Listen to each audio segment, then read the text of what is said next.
ভালো মানুষ খুঁজে পান না।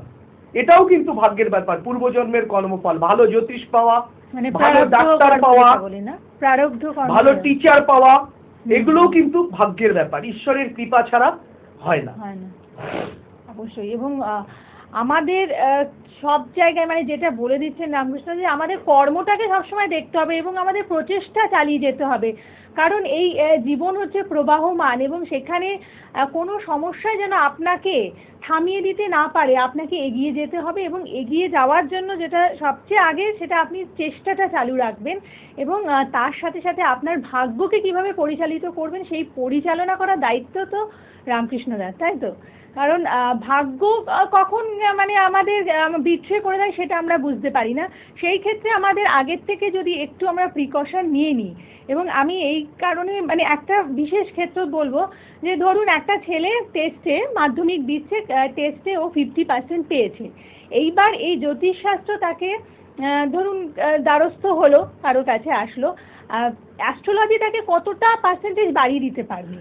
অ্যাস্ট্রোলজি এমনও করতে পারে সেই 50% মার্কস পাওয়া ছেলেটাকে 90% পাইয়ে দিতে পারে। আচ্ছা, হ্যাঁ, সে তাকে কর্মটা প্রপার ওয়েতে তাকে কর্মটা করানোর জন্য, সেই ছেলেটি দেখা গেল 1 ঘন্টা পড়তো না, আচ্ছা, তাকে সেই ছেলেটি সারাদিন পড়াশোনা নিয়ে বসে আছে, তার পড়ার যে এনার্জিটা সেটা কিন্তু একজন অ্যাস্ট্রোলজার তৈরি করিয়ে দিতে পারে।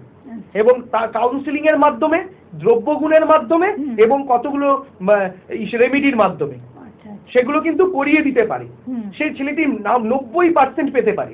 আপনি কি জানেন, অনেকেই স্বীকার করবেন যে ফার্স্ট বয় সে লাস্ট বেঞ্চিতে বসে থাকতো, সেই ছেলেটা এখন কোটিপতি মালিক হয়ে গেছে। যে ফার্স্ট বেঞ্চিতে ফার্স্ট হতো, সে এখন কেরানির কাজ করছে, ক্লার্ক। এটাও কিন্তু আপনি সব জায়গায় পরিবেশে কিন্তু দেখতে পাবেন। কি করে সে এগিয়ে গেল? ও তো কর্ম ভালো করেছিল, এরকম একটা ঘটনা হয়, কর্মটা করেছিল। কর্ম শুধু মানুষকে এগিয়ে নিয়ে যেতে পারে না, ভাগ্য যদি তাকে সাথ না দেয়, কর্ম যতই করুক, প্রচুর মানুষ কর্ম করেন, প্রত্যেক মানুষই কর্ম করেন আমি মনে করি, কিন্তু ভাগ্য যদি সাথ না যায়, কেউ কিন্তু একদম সাকসেসের চূড়ায় কিন্তু পৌঁছতে পারে না।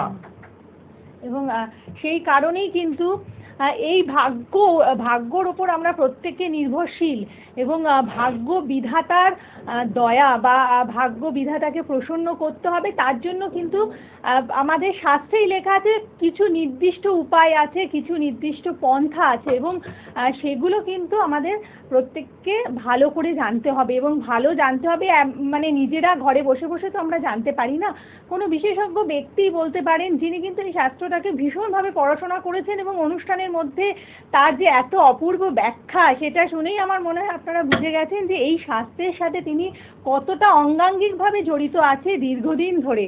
এবং মানে এত সুন্দর একটা অনুষ্ঠান, সেই কারণেই হয়তো আমরা আপনাদের সামনে উপস্থাপনা করতে পারলাম বা আনতে পারলাম আমাদের এই চ্যানেলের মাধ্যমে।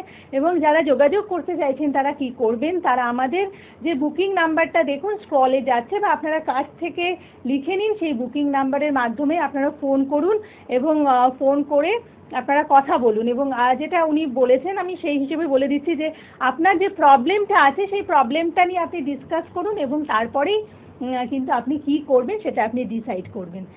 আর তাকে কোথায় কোথায় পাচ্ছেন পশ্চিমবাংলার সমস্ত জেলায়, এবং অবশ্যই তিনি রয়েছেন আপনাদের জন্য। আর অনুষ্ঠান প্রায় শেষের পথে, একটা মানে রিকোয়েস্ট করবো, কি বলবেন বন্ধুদের?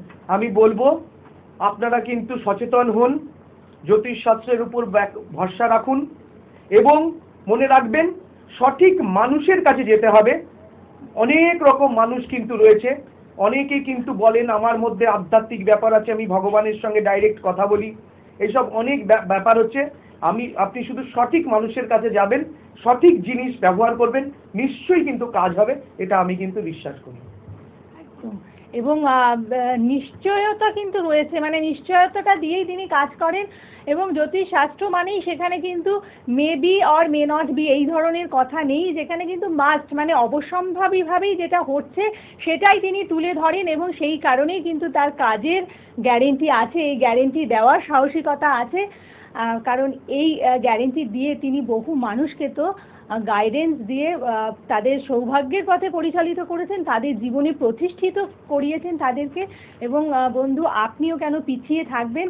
আপনার জীবনের সঠিক পথটি আপনি বেছে নিন এবং ভাগ্যকে সুপ্রসন্ন করে আপনি জীবনে সুপ্রতিষ্ঠিত হন, এটাই আমরা চাইবো।